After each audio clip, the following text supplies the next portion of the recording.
নিরামিষ ছানার ডালনা কিভাবে তৈরি হয় তা আজ তোমাদের সাথে আমি শেয়ার করব। আমি শম্পা, আমার রান্নাঘরে তোমাদের জানাই সাদর আমন্ত্রণ। সবার ঘরেই এই রান্না হয়ে থাকে। আমরা যারা নিরামিষ খাই তাদের জন্য সুন্দর এই রেসিপিটি তোমাদের বন্ধু দেখাচ্ছি।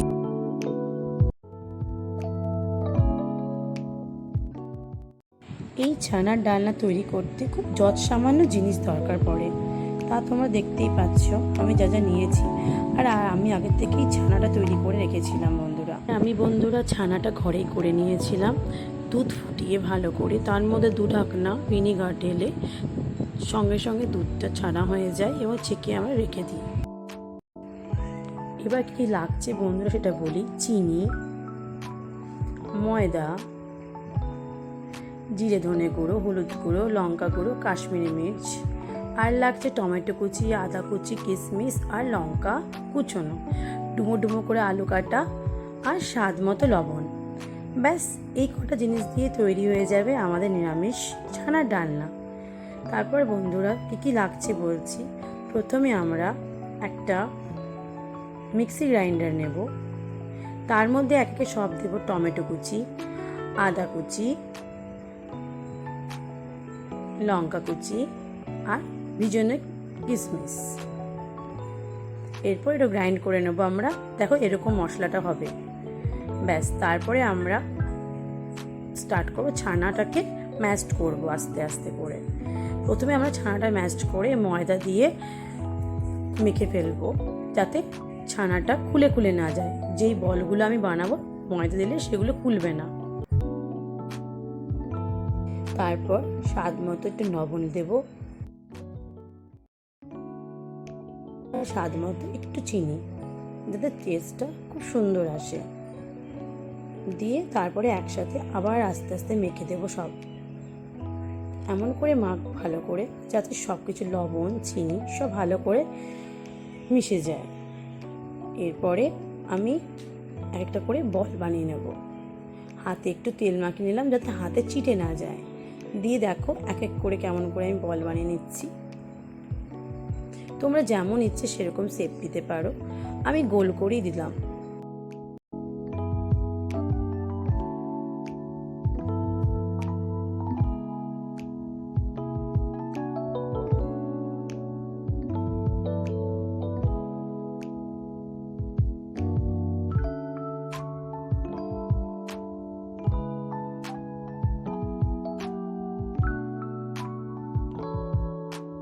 ব্যাস বন্ধুরা দেখো কেমন সুন্দর গোল গোল করে এই বানালাম।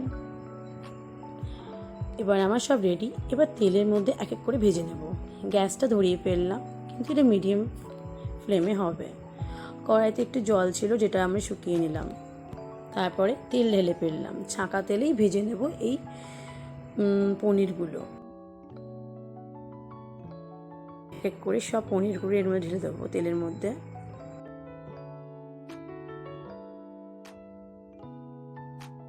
একদম আস্তে করে গ্যাসের ফ্লেমটা করে দেব যাতে পুড়ে না যায়।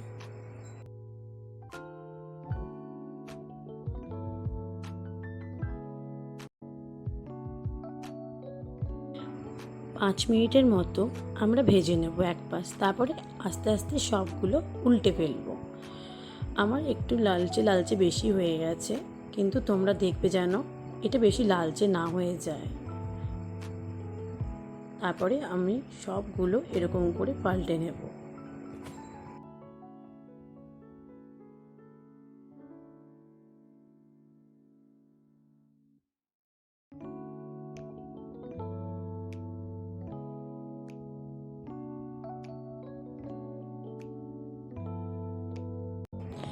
ব্যাস সবগুলো দুপাশ আমার সুন্দর করে ভাজা হয়ে গেছে।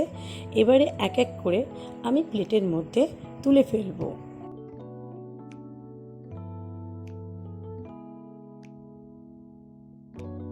দেখো বন্ধুরা আমার কয়েকটা ছানা ডালনা কালো বেশি হয়ে গেছে। তোমরা দেখবে যেন এরকম না হয়। আসলে আমার কড়াইটা খুবই পাতলা ছিল তার জন্য। এরপরে আমি আরেকটা কড়াই নিয়ে ডুমো ডুমো করা কাটা আলুগুলো এক এক করে তেলের মধ্যে ভেজে নেব। যাতে লাল লাল হয়ে যায়। এরপর এর মধ্যে একটু নুন আর একটুখানি হলুদ দিয়ে ভালো করে নেড়ে চেড়ে নেব, যাতে নুন ভেতরে চলে যায় আলুর মধ্যে। তারপরে ভালো করে কড়া করে লাল লাল করে ভেজে আমরা উঠিয়ে ফেলব।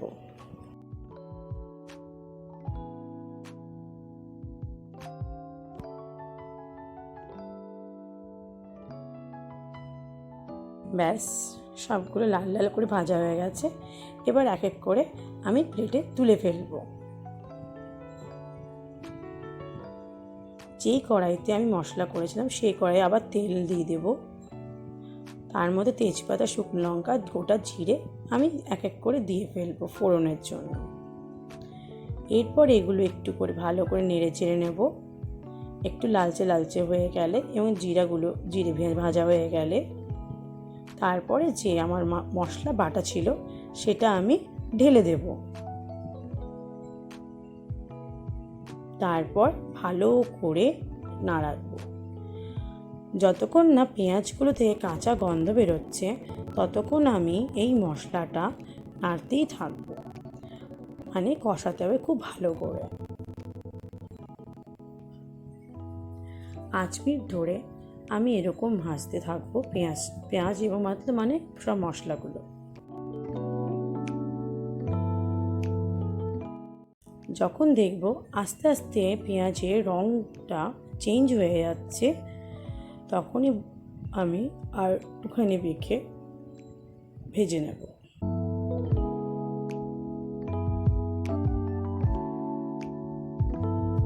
এরপর আমি এক করে মশলা দেবো, জিরে গুঁড়ো, ধনে গুঁড়ো, লঙ্কা গুঁড়ো আর কাশ্মীরি লঙ্কার গুঁড়ো দিয়ে আবার ভালো করে মশলাটা কষিয়ে নেব। তাহলে বন্ধুরা তোমরা দেখতেই পেলে আমি কী দিলাম। জিরে গুঁড়ো, ধনে গুঁড়ো, লঙ্কা গুঁড়ো, হলুদ গুঁড়ো, একটু জল দিয়ে দেবো যাতে মশলাটা পুড়ে না যায়।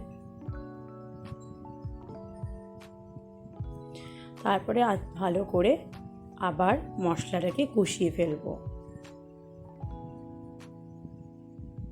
আর কোনো মশলাই এর মধ্যে যাবে না।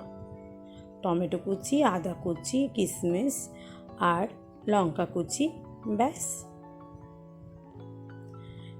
যতক্ষণ ধরে এই মশলাটা ভালো করে কষে নেওয়া যাচ্ছে, তেল না ছাড়ছে, আমি ততক্ষণ ধরে নাড়িয়ে যাব। এরপর আমি আলুগুলো ঢেলে দেব। মশলার সাথে কিছুক্ষণ ধরে আলুটা ভাজতে থাকবো আমি।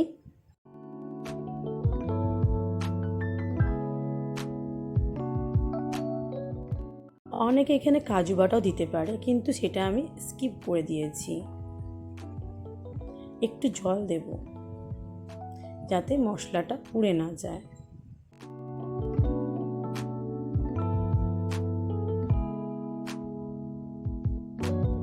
যতক্ষণ না মশলা তৈরি হচ্ছে আমি নাড়িয়ে যাব।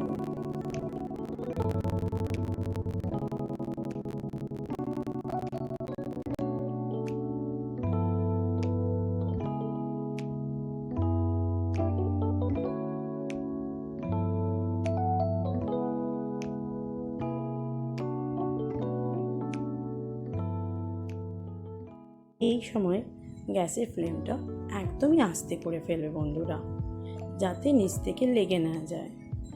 এরপর আমি এর মধ্যে জল মেশাবো, কিন্তু তার আগে দেখতে হবে যে তেল ছাড়ছে কিনা। দেখো বন্ধুরা, মশলাটা কি সুন্দর কষে গেছে আর তেলও ছাড়তে শুরু করে দিয়েছে। এরপর এর মধ্যে আমরা পরিমাণ মতো জল দিয়ে ফেলবো।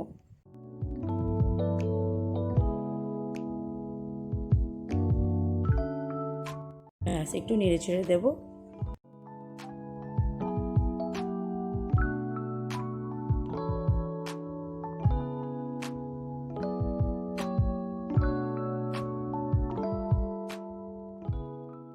ভালো করে নেড়ে চেড়ে দিয়ে তারপর একটা ঢাকনা দিয়ে মিনিট 10 আমরা ঢাকা দিয়ে রাখবো,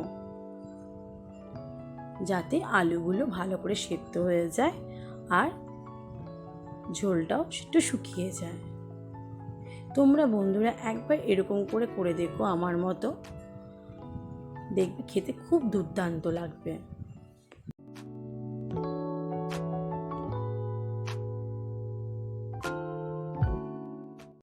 ফ্লেমটা আমরা কমিয়ে দেবো।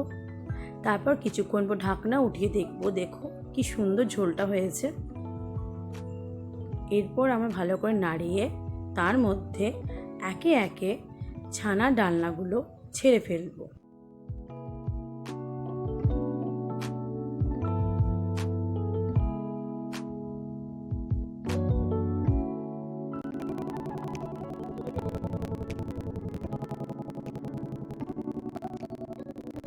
একটুখানি নাড়িয়ে আমরা আবার কিছুক্ষণের জন্য ঢেকে দেব 5 মিনিটের মতন, যাতে মশলাটা ছানার ডালনার ভেতরে ঢুকে যেতে পারে, মানে বড়ার মধ্যে।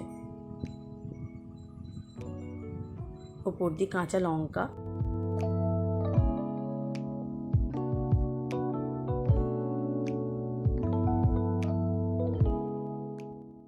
এবার দেখো কি সুন্দর ছানার ডালনাটা তৈরি হয়ে গেছে। ব্যাস আর কিচ্ছু না, একটু সামান্য নামানোর আগে আমরা এর মধ্যে একটু ঘি দিয়ে দেব।